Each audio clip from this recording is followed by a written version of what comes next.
Okay, Bay State Running here with Paul Hogan, a former Burlington High and UMass Lowell star here running his second marathon, Boston Marathon 2:15:08. Yes. But Paul, talk about the effort today. So 1:06 at the half marathon mark, and then holding on and running your PR today, right? Yeah, I mean, you can't complain about PR.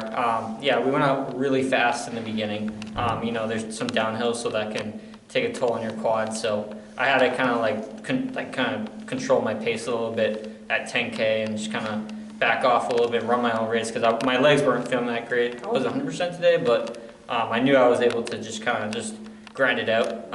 That's kind of what I did today, and yeah, I'm happy with the PR. But I wish I ran a little faster. But some days you don't feel 100%. So.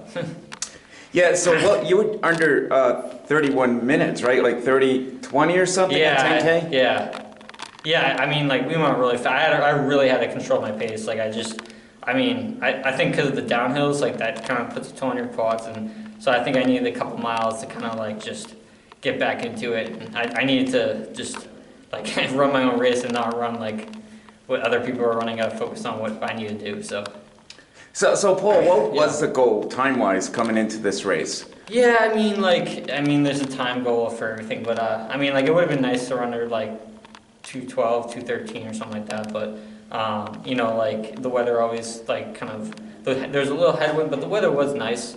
But I think it's better to compete versus kind of like go for a time because the weather could be it could be snowing and raining and your time's out the window, but. Yeah, that was my goal, but I'll take a PR. Yeah, so when you looked out the window this morning, were you thinking, all right, this looks like pretty decent weather to run a good time? Yeah, it looked like decent weather. It was sunny, perfect, like probably 45 degrees average. And there was a little headwind. I did notice a little headwind though, coming into Boston, and that was a little difficult, but I think, and also running by myself for most of it was also difficult. You don't have someone to block the wind. But I think my teammate Jonas, who did really well today, he kind of was running maybe 30, maybe 40 seconds in front of me. So I kind of just kept an eye on him and try to use him to just focus on the guy in front of you. There's another guy out there, I forget his name, but just focus on the guy in front of you and keep pushing. It's like the marathon. Yeah. How did you feel going up the Newton Hills, which usually gets a lot of people? Yeah. I mean, I didn't feel great, I'll tell you. But I was like, okay, well, just get up the hill. I knew once I got up Heartbreak, it would be fine. And I just know I'm a really strong runner. I've done a lot of mileage over the months, so I knew I wasn't going to fall apart. But I just kind of had to just get up the hill mentally and just know once you're at the top of Heartbreak Hill, you can just cruise in because it's net downhill all the way through. I was going to say, it looked like you picked it up from 30 to 35 kilometers, which is probably right at the top, right? Yeah, I think, like I said, Jonas, I think being in front, seeing him in front, they kind of pushed me. And I think that's, that was good to have him in front and, just focus on the other person. And I think, the downhills, I think over the course of the race, I was able to recover after 10K when we went out too fast, and that I had a little left in the tank. Also, I'm very thankful for them having all the gels and everything that kind of fuels you. So. Yeah, and talk about running this race. So this is your second marathon, your second Boston Marathon. Yep. Running in this atmosphere, especially being a hometown runner too. Yeah. So you must have heard a lot of people out there. Oh yeah, I did. I heard my name a lot. I was pretty appreciative of that. A lot of my college teammates were there, and I saw them in person, so that was really nice.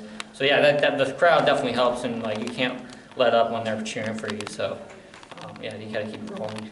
How was the training and racing coming up to this point? Were you feeling that you were in for a good one? Yeah, honestly, yeah. I knew it was there. It definitely was there.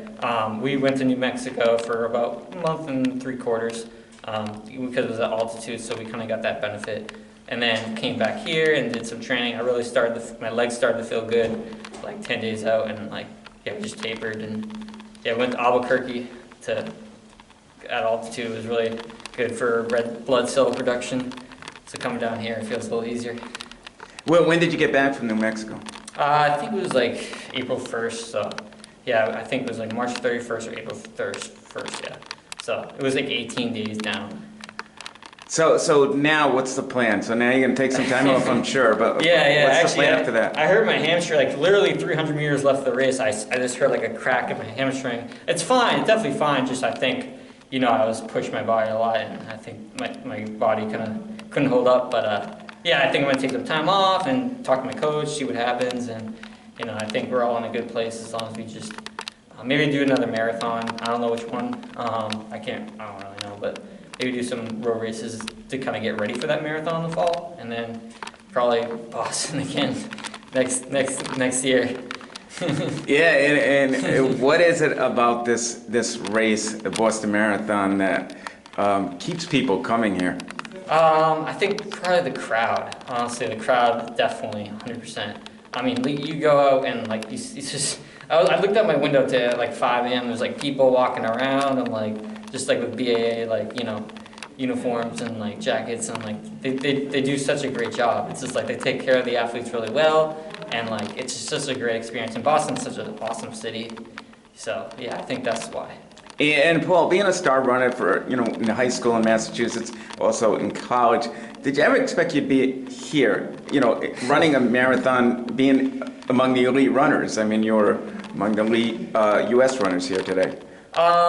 You know, like, I mean, my mom ran marathons. I grew up watching her run marathons. I knew I was going to run the Boston Marathon at some point because I kind of want to follow in the footsteps of her. But yeah, I think I knew I was going to be a marathon. I think I was going to do it this soon. I'm only like 26, so I ran my first marathon at 25.